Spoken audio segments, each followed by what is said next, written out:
Okay, last question, कारण तुमचे फुडें इव्हेंट आसा म्हणून हे सगळे झेडपी इलेक्शन एक्रॉस गोवा आमी पळयलें की ते असेंब्ली इलेक्शना प्रमाणे सद्या हें आसा.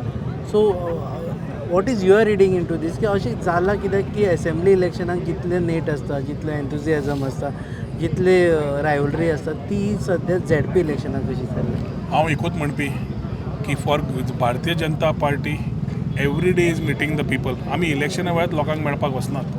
आमी पूर्ण तरेन वर्सभर लोकांक मेळपत आसता. पार्टीचे प्रोग्राम आसता, कार्यकर्त्यां बरोबर चर्चा आसता, लोकां बरोबर संवाद आसता आनी विकसीत भारत घडोवपाचे ते दृश्येन आमचे प्रधानमंत्री माननीय भोंवतात. तातूंतल्यान आमी गोंय विकसीत करपाक आमी फुडें सरतात. तेन्ना एक आसा की आमी सगळे जाण बरोबर संघटीत वचचे.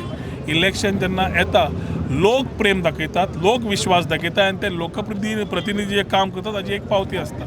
सो जेन्ना जेन्ना आमी अशें परवरच्या वाठारांत नाल्यार गोंय पर्यंत पळयलें, भारतीय जनता पार्टी पूर्ण तरेन भोवमत मेळटलें. झेडपी इलेक्शनाक कांयच दुबाव ना. पूण हें इलेक्शन म्हणून न्हय, आमी कार्यकर्ते सदांच काम करता भारतीय जनता पार्टीचे आनी आज आमी आमच्या झेडपी कॅन्डिडेट खातीर काम करतात. सो काम करता आसतना लोकांचें प्रेम तुमकां पळोवंक मेळटा. इतलोच फरक. देव तुम्ही पळयतात GNH.